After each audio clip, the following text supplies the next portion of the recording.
Yes mukasi akantu olekede kyatweseewo olwaleero tugenda kwolekera programu eŋŋanzi weewunyisa omwagalwawo oba surprise your loved one ng'ekutuusibwako n'abakyala b'omukwano Opushifa Nakawombe njagala wekanye.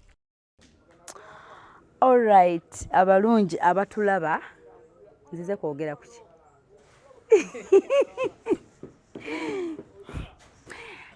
Nkijjukidde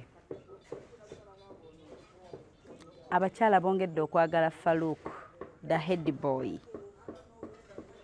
Benzo okwogerako bebo benzo okwogerako kituufu banzijukizza naye nga mwebale kubaako mwenna mikwano mwebale kubanga mutunize wonna wootulabira all over the world anti eno yesheera bwensi yonna awakanamu you argue with your keyboard. Abatulabira mu America waliwo faani waffe atulabirawo e California, she's called Flo. We love you so much. Antwina gondi twina Aunt Flo oye yatwala ntuslayingire Dubai, the one and only. Tukwagala nnyo Aunt Flo atubuzeeko. Aunt Flo, we miss you so much and we love you. Gwe waffe oyina engeri gy'otubuzeeko bambi kyokka nnyina n'ebirabo byo bye nakutegekera nkozi ate yali surprise.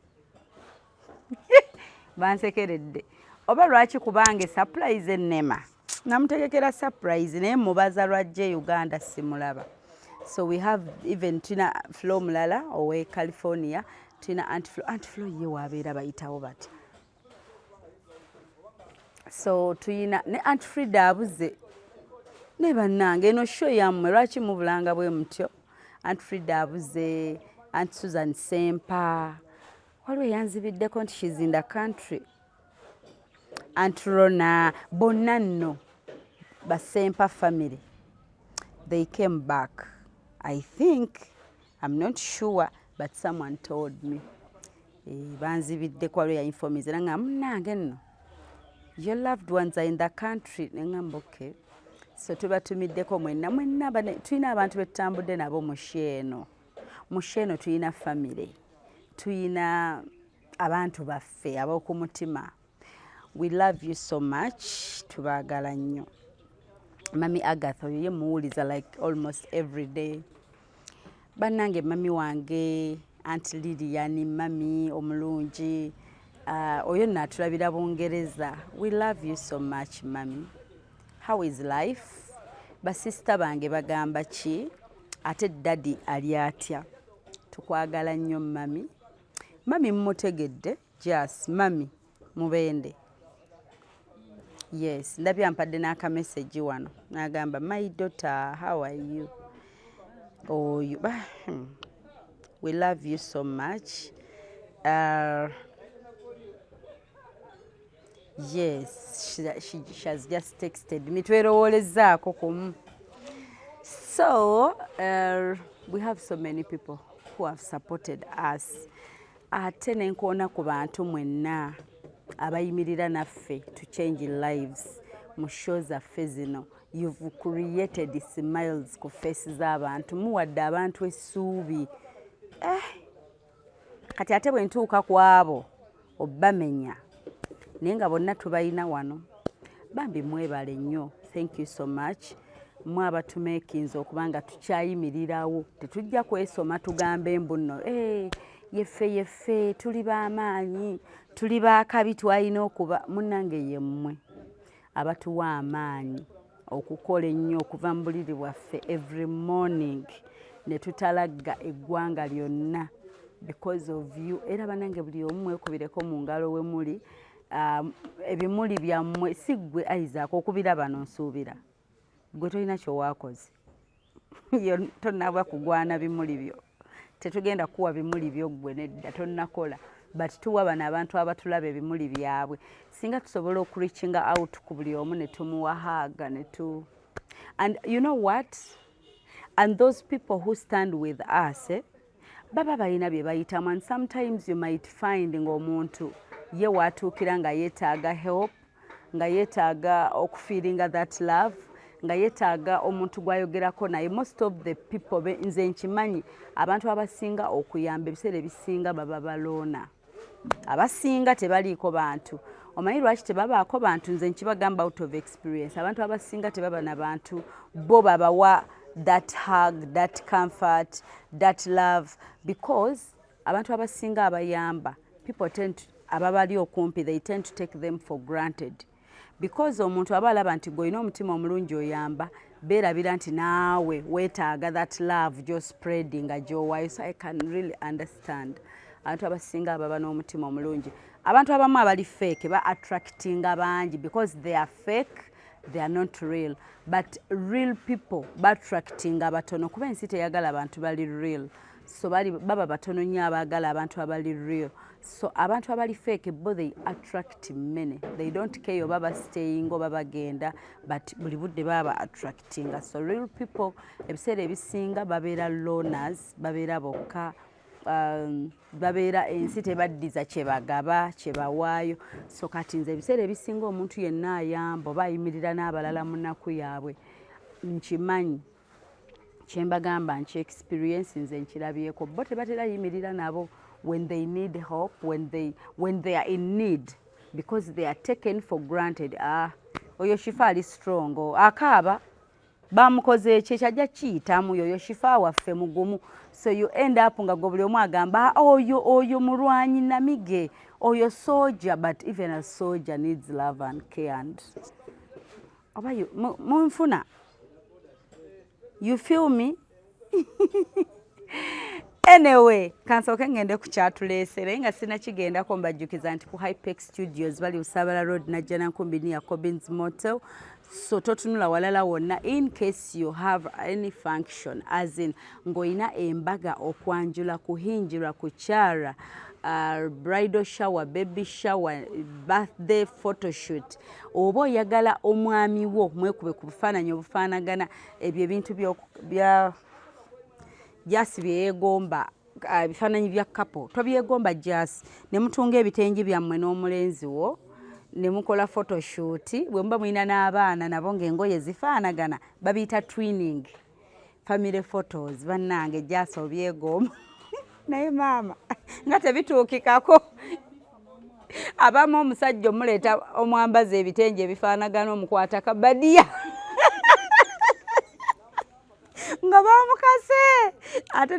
Ate nno sifa abajjirwa social media, oli bambi asooke ku bufaananyi bwe nebbaawe nga bali mu bufaananyi n'abaana.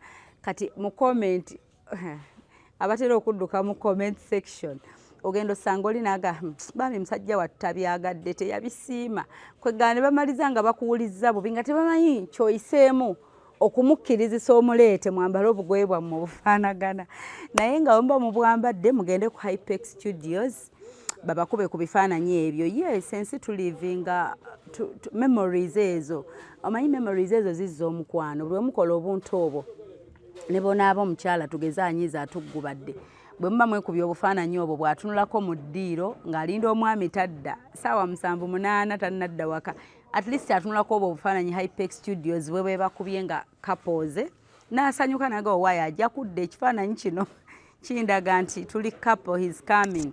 So mugende, by the way, ebintu ebikola omukwano guno ebireeta closeness, ebireeta obumu si binene nnyo. Mwabafuula ebintu big deal, but ensi musobola ogifuula ennyangu, like nebanguyira ne munyumirwa. Mutunga obugoye bwammwe mugende mukole Christmas photoshoot, mwambale obugoye obufaanagana birungi. Tubyagala kuba tebituukikako bannange, batabani ba Falaawo okumwambaza obuntu obwo mukwano. Abugenda ne yeefuula nga aswala mu mikwano gye. Naye nga otherwise mugende ku Hypex Studios bali Busabala Road Najjana Nkumbi near Cobbins Motel.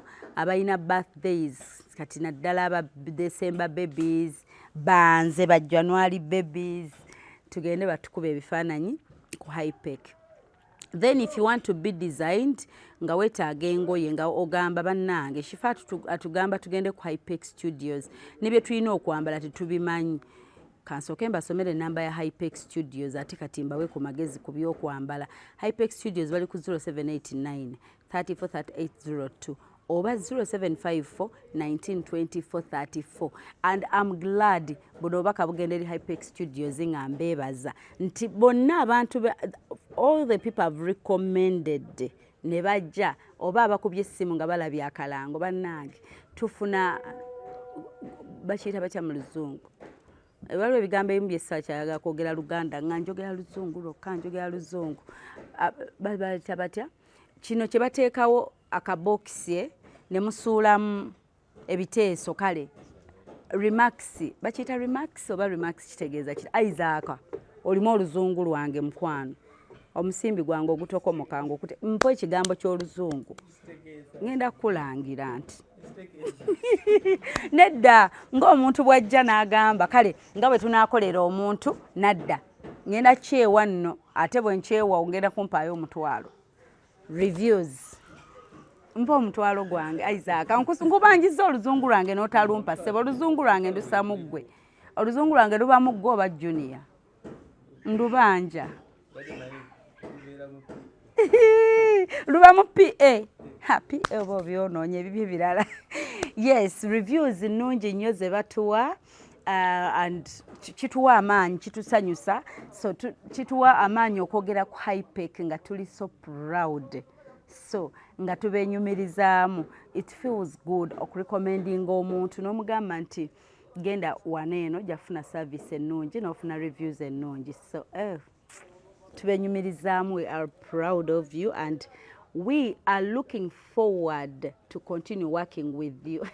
Isaac, gamba mami oluzungu otutta kendeeza.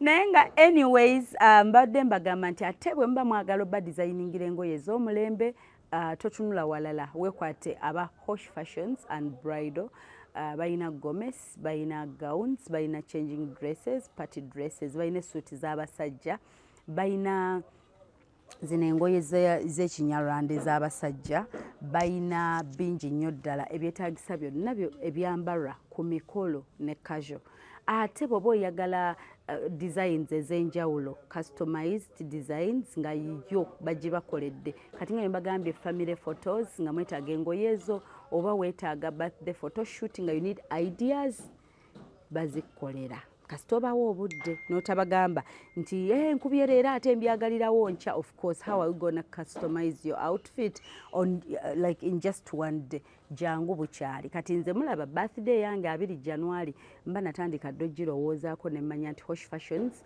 luli theme twayambala kintu kino kati I want this theme bwe nti gye njagala nnyambale bayina ne wigs by the way original wigs 100% human hair, Brazilian, what was in like wigs zonna.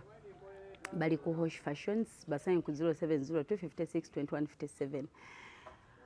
Banange, ekyandeese olwaleero. Nzize kwogera, I know some of you will not feel happy about it, but bendeese, they are okay with it. Ngenda kwogera again ku nsonga za Mwami Faluku Lutankome head boy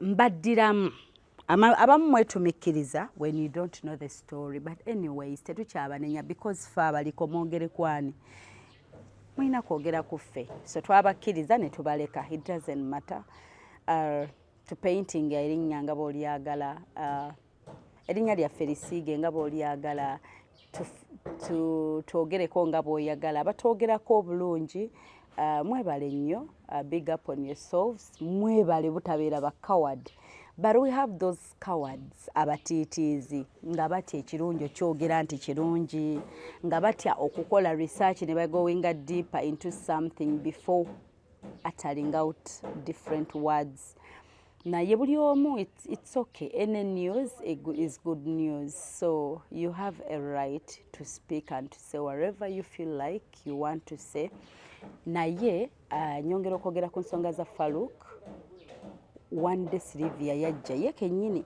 naye ekintu kya Sylvia ekyo tukipackaging mutya tukipackaging nti she approached Farouk because ye yasooka okwogera ekigamba I love you okukigamba Farouk naffe ne tugamba nti wow ne tusanyukira relationship why not naye abantu abamu abatakimanyiiko anyway nga bwe mbagambye it's okay naye on my side nga Hope Shifa mulekere okuŋŋamba nti Shifa lekera okukaka Faruku I'm not forcing anything. This is a girl who came out one day nange nkirabanga mmwe nti okay kikomawa. But of course Faruku wajja nangamba nti I have a point that I want to talk about. Of course ngamugamba come and say it, why not? Because nze ndi ku bujulizi how this girl came to you, engeri gye yajja olulala mujja kukomya okuzanyira ku bantu just anyhow ate mujja kitegeera nti bwokeera kyovulaba abazungu you can date a mzungu nekimutwalira omwaka mulamba nga takugamba nga I love you because aba tannakiwulira naye lwakeddo kifulumya kati Faruku is y'omu ku abo akeera n'akugamba I love you ng'agitegeeza naye mmwe you just use it anyhow I love you like you say it today and tomorrow you're not in love. What's that? Then oba tonnakituuka nga tokifeelinga tokigamba muntu mugambe we are together for fun oba tuli kwetegereza muntu like oba tuli let's see we be friends and see how things bwe bitambula naye gwe nogwolabye ku makya like omulabye ku makya ssaawa 6:7 obeera mu laavu ng'era omugamba I love you so much I can't do without you. So this is Livia who came nagamba Faruku I love you so much. Oh, you're singing and searching. I love you so much and I can't do without you and I want to be your wife. So ebigambo Faruku n'abitwala mu mutima gwe ng'abitegeeza. Kati bwakeera n'agamba nze ku Silivia kwesiva ate nze mugamba amuveeko ng'ate Silivia wakeera nga you're stable ng'obwongo you're mentally stable ng'oli soba n'ogamba omusajja mbu omwagala olulala mujja kukoma ku oyo okweyogeza.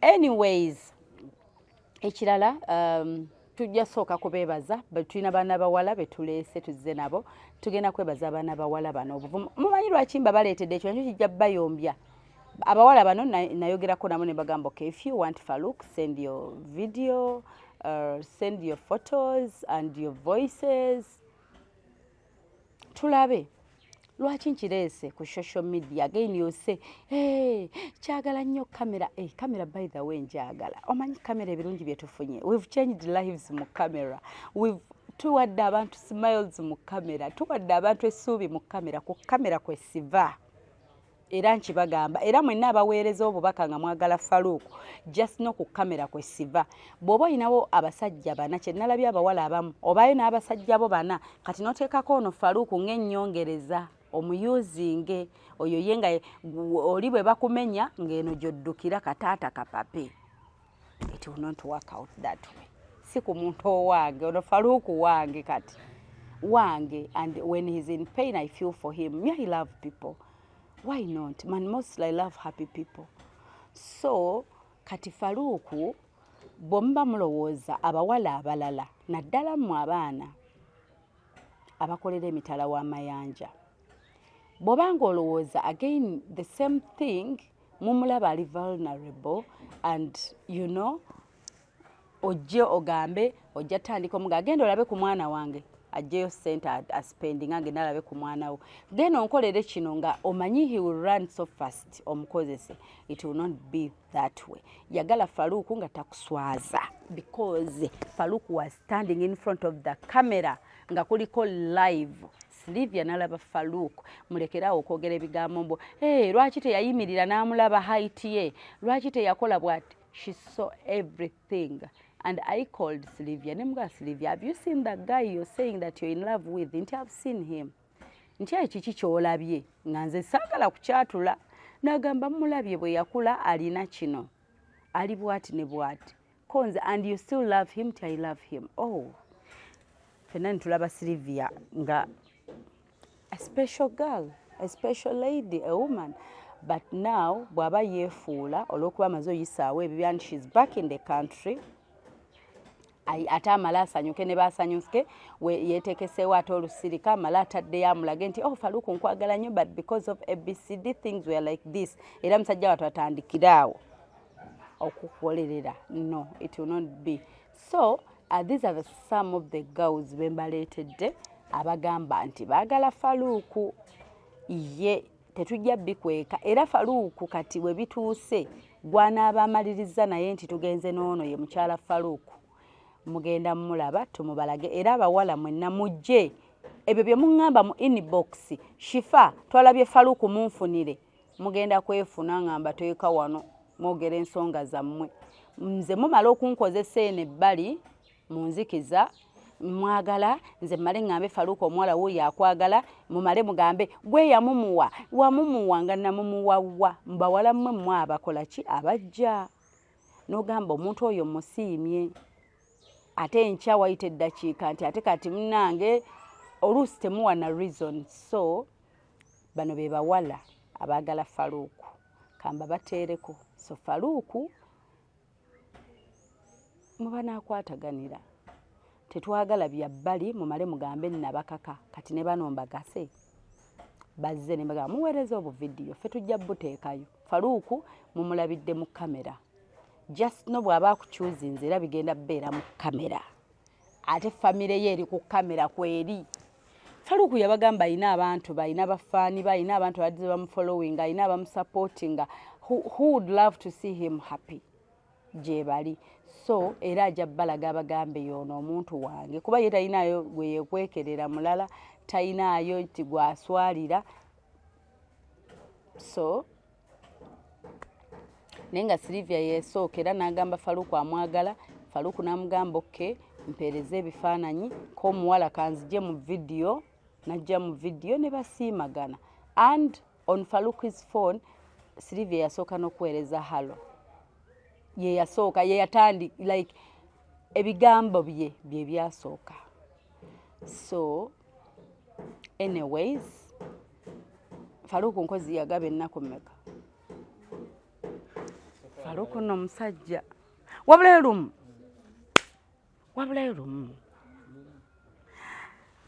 Faluku musajja yayimira namugamba nkuwadde he stood up namugamba nkuwadde ennaku ezo kyangu ompe answer ennaku ziggwayo leero today is the 4th day. Sunday tetugibala so we count from Monday, Tuesday, Wednesday, Thursday. Yamuwa ennaku nnya but I want to know after those 4 days azaako ki and I can't wait and I'm eager okumanya like I'm waiting. Sorry musonyiwe ba complaining abali emabega kamera nti bannange no nategeera nti abasinga otuvuma tebamanyi luzungu ba Luganda kati mba njawulamu audience abatalumanyi basigaleyo eri. So kati anyway nange practicing anduyige ndi mu batalumanyi kati njagala ndukozesa ennyo nduyige munaye anti munaye if you know you know just labira kunze nga njogera oluzungu oluyige kuba olwetaaga. So guys fe by the way Faluku bw'omwagala if you fall in love with Faluku ayina ekyalo kirambe ekiri emabega we because chairman waki ayina mukulembeze ate ayina abamwagala and he has done good. He's a nice person. Ayina ebirungi byakoze kati bo falling in love with Faluku omanyo emabega wo falling in love n'abantu abalala besisobola nno kubala sicho. By the way, he's a good person. Nze nalindidde ku mmere ya Faluku omulundi ogutali gumu 2-3 nga yagirimye yali atufidinzeeko ffe waka nze n'abeewange and he has touched hearts. Ayayayina mwogo awooma yaweddewo tusaba omulala jasi mwogo yaweddewo tusaba omulala enkumbi terimba n'amatooke ge tulidde ku matooke ge tulidde ku like sibi bagamba nti mujubisa but abamanyi bamanyi and I'm glad kyova nze siva ku kamera ebintu ebisinga wano tubaffe n'obujulizi bwaffe nga ffe ba tiimu eno unless abawagizi abapya abajja ne babigwamu obugwe ate n'abapya tubaaniriza as long as mwiri willing okuteekawo akatebe mutuule mukkalire mwetegereze mubitegeere but nze to me he's a nice person and I wish him luck and I can't wait to see that special girl agenda okumaliriza ne Farouk. Oh my god jasi temwesunga kulaba mura waffe anamaliza ne Farouk omwesunga so twesunga naffe ate nga bwe gambye nti when you fall in love with Farouk you're falling in love with 100+ people ogenda kumwagala naye agenda kwagala naye tagenda kwagala yekka emabega waina abantu abalala abamwagala abagenda omukwagalirako kati ate bw'obanga ozze byakiyaaye togenda walanibwa omu si kale kyenkozesezza si mpalana anyway ebintu we bigaana tekitegeeza mpalana but of course we can't be happy nga gwe wakeera nojja mu bulamu bw'omuntu someone is out there saying I'm single n'ogamba mwenna abadde bamwagala mu muveeko nze Sylvia ngenda ne Farouk ate era ne tulangirira nti Farouk has got someone ne tulangirira loudly mwe okumanya Farouk alina love okimanyi yakolerako omuwala birthday ng'omuwala tali mu ggwanga mwe nagisuubya jas Farouk yategekera omuwala birthday wabimanya yategekera omuwala birthday n'akola keeke n'akuŋŋaanya abantu ng'omuwala aliko online ebyo bintu si bya kizungu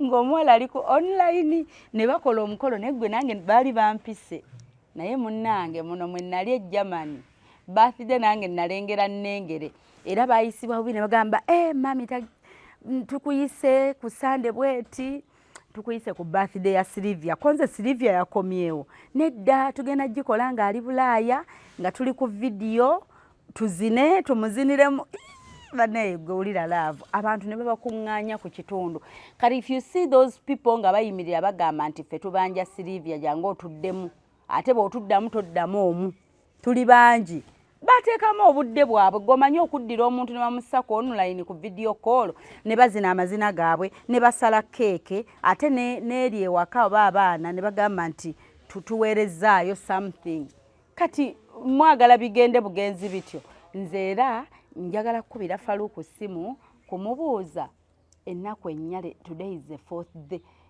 simanyi kiki kyategese after ennaku ennya and that is something I also chenjagala okumanya n'okulaba azaako but of course he's not violent temumuteekako bigambo nti ennaku nnya agenda mukola kino bambi no he's just soft and kind and vulnerable if I may say but katumulinde ndi munoonya Farouk nkunoonya wonna wooli taata mbadde nsaba kumanya leero today is a 4th day bulijjo ndwesunga nzibala okufa ndabe bambi muntagingire Farouk Lutankome mwami Gadi tushabe mmwe noonyeza ku Farouk omugambe ennaku ennya zaawedde ziri za leero tusaba twogereko naye atubuulire kiki ekiddako ffe tuli behind him tuli mabegawe nze ndi mabegawe Farouk jju ndi tiimu ye kuba nalabako I witnessed Sylvia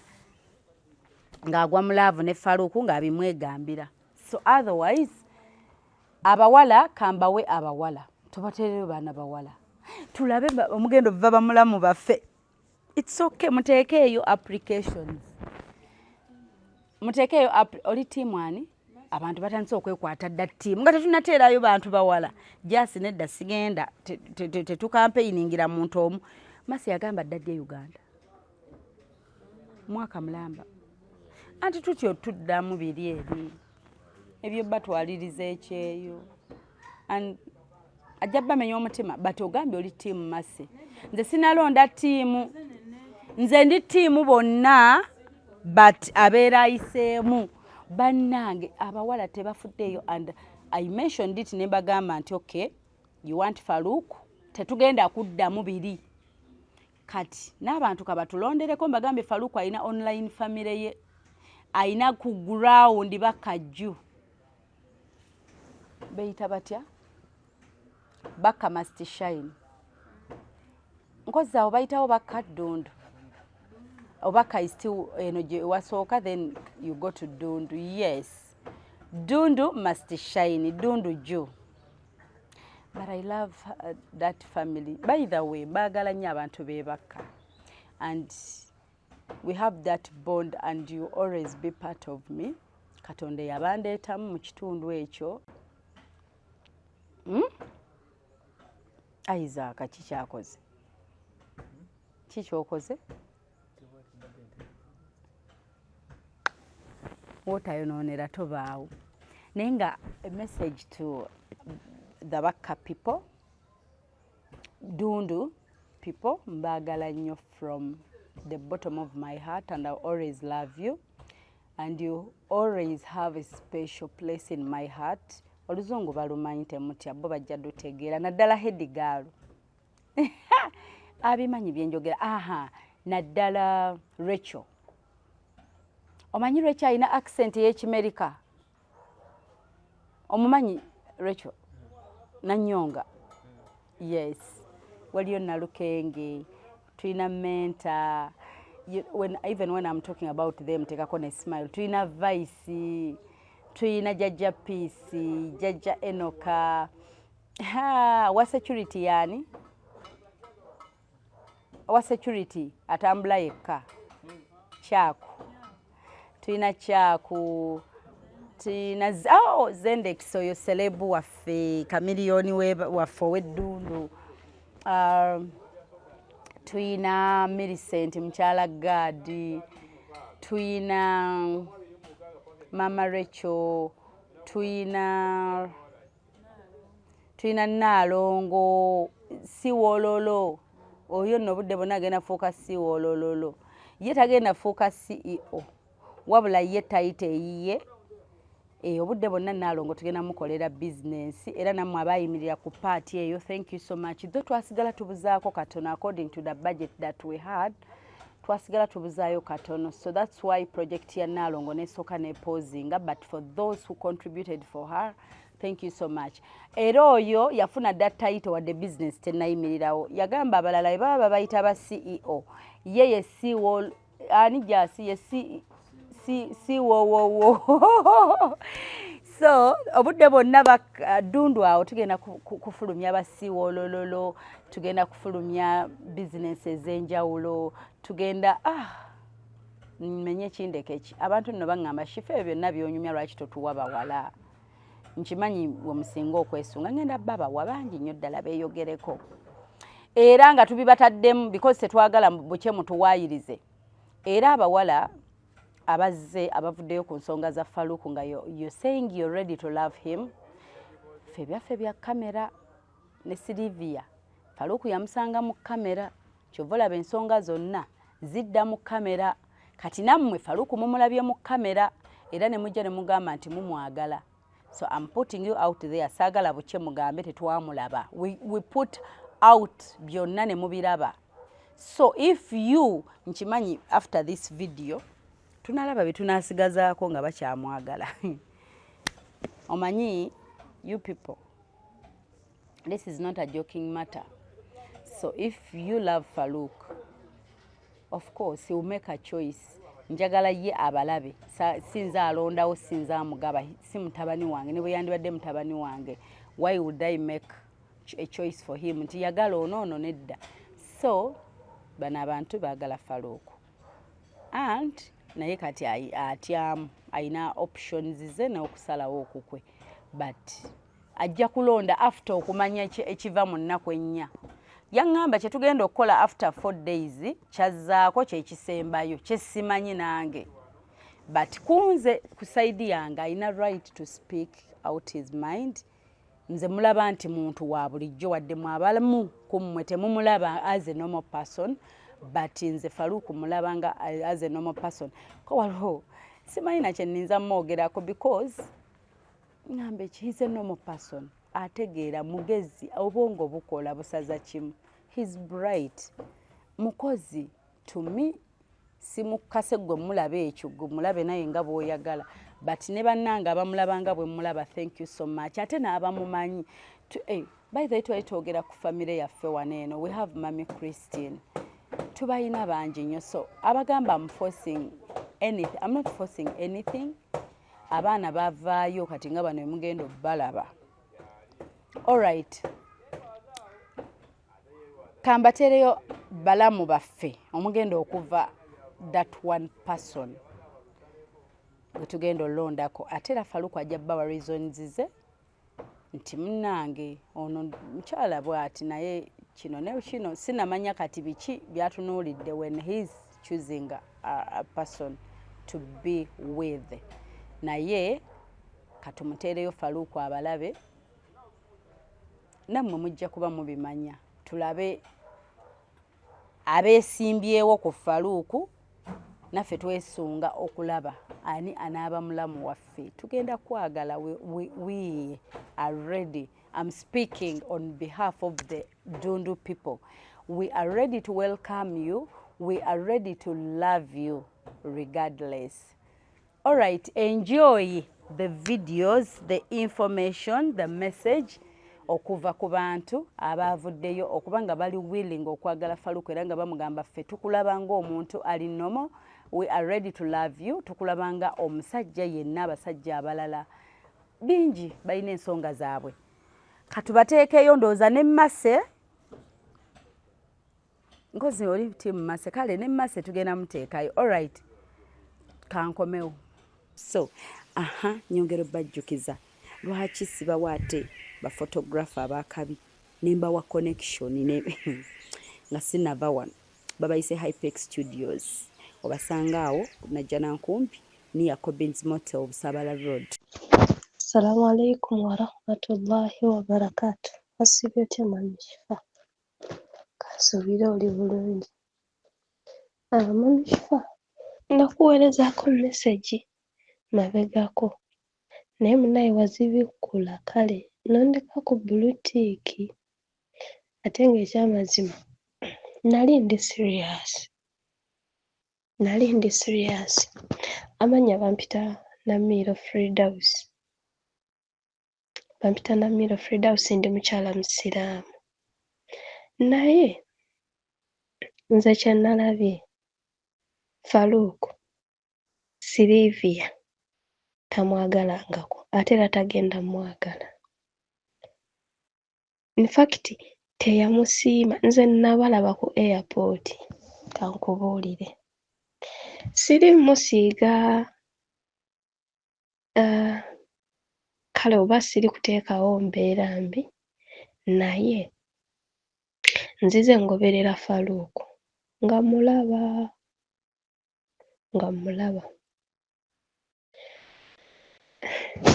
Ekyamazima Faluku yandyagadde omuntu amwagala.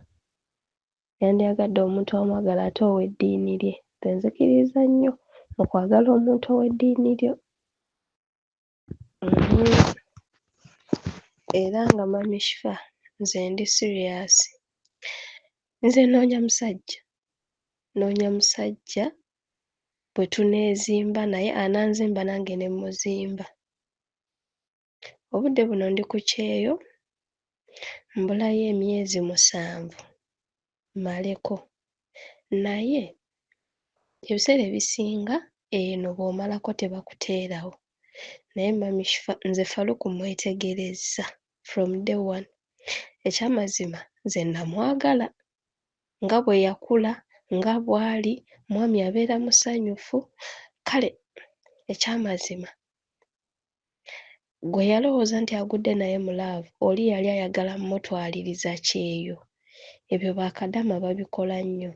Abeera n'omuntu oli ng'alowooza bali mu laavu naye ng'atwaliriza Kyeyo, ng'ayagala afuneyo n'amuweereza ka good morning, wasiibye otya, sula bulungi, oba obitegeera. Abasinga bwe bali, naye ng'ate n'abali serious gye bali. Ate gwali serious ogenda okutuuka ku muntu nga yakoowa dda. Naye ng'ekyamazima ndi serious. Mamishifa nze Faluku mwetegereza.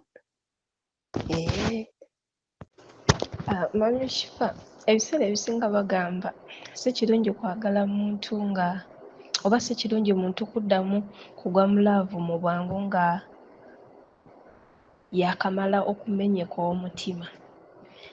Nze nga nze Firdaus, Faruku bw'aba ali wiringi okuddamu okugwa mu mukwano, nze wendi nja mugumiikiriza.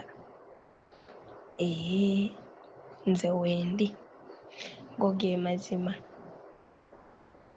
Ekyamazima nnyina bye mwagaddeko ebiwera, ate nga naye nga ye ng'omuntu naye mwagala, kuba ebiseera ebisinga bagamba omuntu bw'obaako ky'omwagaddeko kituuka ne kiggwaawo, naye singa oba omwagadde nga ye nga ye, kubanga kufa kwe kuyinza okumuggyawo. Hello, osibye otya nno mwami Shifa, obulamu bugamba ki? Badde nyina kye njagala okusaba. Badde nyina kye njagala okusaba bambi. Nja kusanyuka ng'onzizeemu ng'oŋŋamba kiŋŋambe. Nkugamba nti nno ku YouTube yo nalabyeko omulenzi abonaabona ne laavu, lwaki tomunneeweera? Namulabye bambi nga ŋŋamba osobola omumpa oba yafuna ebyo ebifaananyi byange ebyo. Hello, Hope Shifa. Wasibye otya mukwano? Kasuubire nti no wasibye bulungi ddiya. Mbadde nsaba ono omuvubuka gwe bayita Faruku ono, ndi mu kubawaitinga ssaawa zino, naye Hope ono omuvubuka nze mwagala, nze mpulira amwagala, mwegombye. Mbadde nsaba okonekitingeko naye tusobole bwakkiriza tumiitinge tulabe ki ekiddako bannange. Hope nkusabye omuvubuka ono ze mwagala. Bannange Shifa ndi musanyufu nnyo okuwulisaako era mbadde sikisuubira. Amanya bampita Ketra, ndi Kadaama, nkolera wano e Kenya naye ndi kumpi okomawo, sigassaayo ewiiki nga 2 ne nkomawo.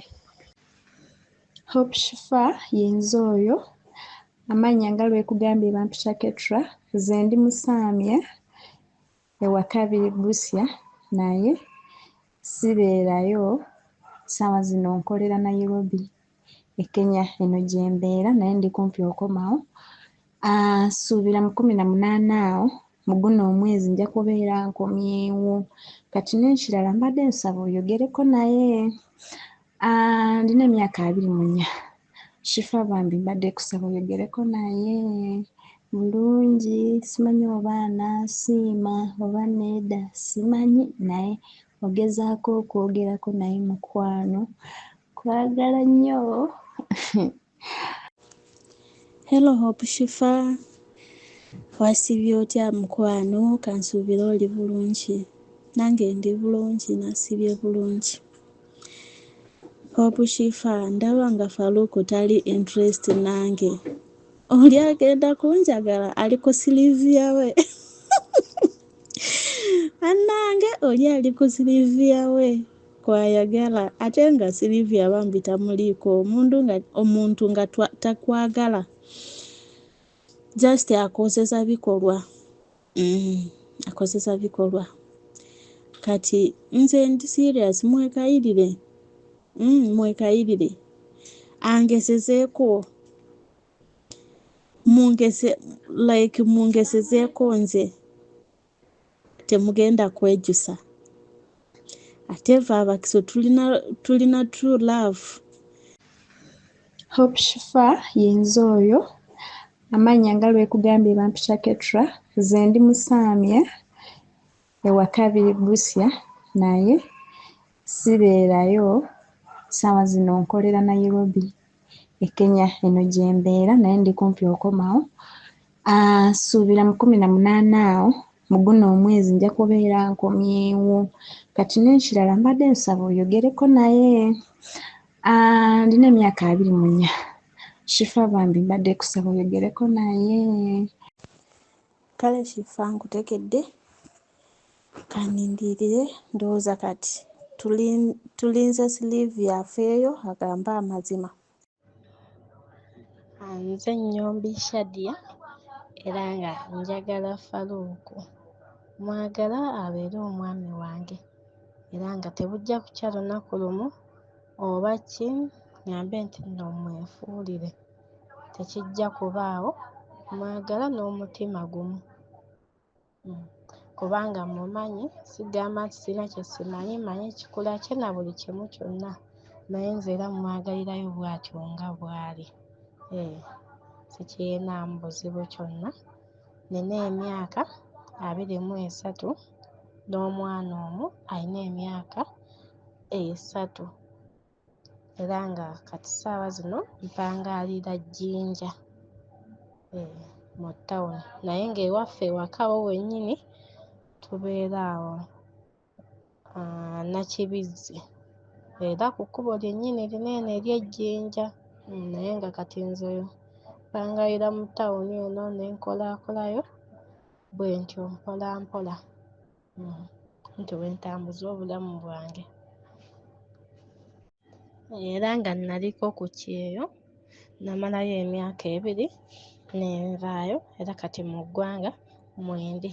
Ssaawa yonna yonna bw'oba wabanjagalidde oba emunjagalira oba kugenda mu kamera nze kyogerera omu nti mwagala sikirinaamu buzibu. Kamera ngituulamu era ne mwagala nga si byankukutu, sigamba nti ki, naye nga kati essaawa zino ku kyeyo navaayo ndi Uganda. Naliyo ku kyeyo nenvaayo.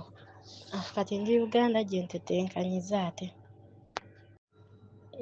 Mukwano nze sikirinaamu buzibu, ekikula kye kyonna nkirabye oba ki oba yakula atya oba kiki, nze mwagalirayo bw'atyo nga bw'ali. Nze mwagalirayo bw'atyo nga bw'ali ye Faruku mwagala era nga nkyogera nga tekiriiko nkase. N'abazadde bennyini teri agenda kukeera ku makyera agambe nti oyo ffe tojja mutuleetera, tojja mutwanjulira. Kubanga ekisooka naligambye nti si musiraamu, Faruku musiraamu. Kale kati teri agenda kubeera nga amunnemesa oba basisita bange oba baganda bange oba ani yenna. Nze ye Faruku mwagala era nga n'abazadde bennyini tebajja kifunamu buzibu bwonna, bajja kumukkiriza era nga bw'ali. Mukwano banjita Ebaleni mbeera Musaamya, naye oyo bba wa Sylvia, Sylvia tamwagala. Abantu tuli wano tunoonya abasajja bannange. Ndi wano njagala omusajja mukwano. Shifa madamu wasibye otya? Kansubire jjolyo oli bulungi? Alhamdulillah, nange gye ndi bulungi. Obulamu butambula butya? Mwebale otuweereza, mwebale emirimu. Naye madamu Shifa nze abadde agamba nti oli omusajja ow'enankani ow'ebbango. Nze mbadde mukusaba oba omumpe bw'aba nga tafuddeeyo. Bw'aba nga asobola kunjagala nti maama ndinayo abaana bange 2, bw'aba nga tafuddeeyo ng'asobola kunjagala n'abaana bange, ng'asobola kunneesimisa nga mukyala we, nga nsobola kubeera first priority ye nange n'aba first priority yange, ng'asobola kukkiriza n'agenda mu bazadde bange nange ningenda mu bazadde be, tesimulinako buzibu. Bw'aba nga waali ng'oyo osiiri nga bwamugaanye, nze sirina buzibu. Siri mukyala muto, nina emyaka 26. Naali nkubyeko ekyeyo emyaka 3 ninvaayo okwo era ninkomawo. So ndi mukubi wa kyeyo. bw'aba asobola kundabirira nange nsobola kumulabirira, bw'aba asobola kwagala abaana bange nange nsobola kwagala abaana be. Kitegeera? Sigamba nti ngenda kwongerayo. Bunajja kujja eno kola sheeywe kati bunatuuka bwe nti ne bandongoosa kati okunsasulira bbiiru za mutwaliro. Madamu wange yaŋŋamba ati ndina okumukolera emyaka 4 kati bunamalako 3 niŋŋamba bansooke nga nzireyoko nga nkooye nimala waka mwezi gumu n'okutunulira ku tuntu twange twenkozeewo kati ninkomawo we namalayo mwezi gumu nagenda mu Gwakutaano nikomawo mu Gwomukaaga nagenda futa Ramadhan nikomawo mu Gwomukaaga kati bwe mba nina okuddayo ndina okuddayo after Ramadhan kati maliriza omwaka guno kati kigwe sirina contract nakomawo just nga nze ng'omuntu kati sigenda mumenya omutima kubanga nze asaze bambi kale asobola kuneekengera ekyo sisobola kugaana naye asobola kuba nga tayogera nange paka gwakuna oba nga ntuse Uganda kale kyanalaba ati kimwanguyira siryoke bw'aba asazeewo okumba omutima gwe oba kale agusigaze tusigala nga twogera alimba omutima nga ntuse Uganda.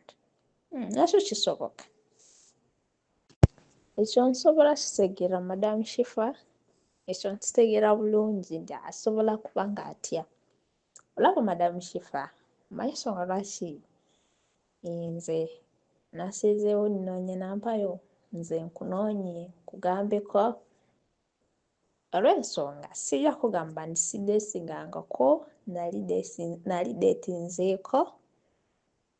Kingasa ki okudeetinga omuntu ng'alina pati ze zonna nga musajja muwanvu kale nga talina bulemwe naye nga mu butuufu agenda nga amenya omutima kitegeera at least ngenda n'oyo anantwala nga mukyala gy'ali nange ne mutwala nga omwami gy'ali kubanga nange noonya kufuna muntu anambako emirembe ananjagala muntu ananjagala atandimba ati si mufumbo ate ngenda kukola bwe nti nga mmaze omuwa omutima nga musajja mufumbo kati omutima gwange gubaawo nga gwamenyeka ekyo nsobola kitegeera naye kiryoke nawe atamba budde oba natadde nyumya nange n'alinda gwakuna nga gutuuse awo natandika kuba nga anyumya nange kitegeera sirinako tabo kubanga just mbeera Saudi naye ngenda kukomawo Gwakutaano nakakomawo kuva mu kavocation naye ngenda kukola mwaka gumu Gwakutaano. Mami, I love Farouk. Mbeera Saudi gye nkolera namalayo emyaka 4 naye bwe mba nkomyewo I stay in Wakiso gye nazimbye ennyumba yange. Yes, my parents are in Masaka. I am a Munyankole Munyarwanda. Yes, I love him. Mami, sina musajja mukwano, sina. Just nina aba twins bokka, nabazaala 17 years, they are now 11 years old. Basajja bakulu, they stay with my aunts at Brenda Little World. Yes, that is it. Thank you, Mama. Uganda City, but next year I'll be coming. Next year I'll be coming, like November, Christmas times. Jakubanga nkomawo mwenge. Okay, Mommy, I'm 28. I have twins on. Yes, they are all boys. Waswandi Kato. Yes, I love him. So nyongera bajjukiza lwaki sibawa ate baphotographer abakabi nembawa connection ne nga sinava wano babayise Hypex Studios obasanga awo najja nankumpi niya Cobbins Motel Obusabala Road ye enamba zaabwe ez'essimu basange ku +256 754 19 24 34 oba basange ku +256 789 34 38 02 for editing video editing and shooting covering all functions like wedding, birthday parties, introduction, corporate parties, etc, meeting, conferences zonna bazikola nobo ina gwenga just ina meeting zo kola nengo yagala zibere covered bobo ina housewarming oyingira nyumba yo byonna babikolako mikwano bekwate babayise Hypex Studio. Obadde oli mu kulaba weewunyisa omwagalwawo oba surprise your loved one ninaabagerekawo mukwano Hope Shifa Nakawombe tusisinkane nate.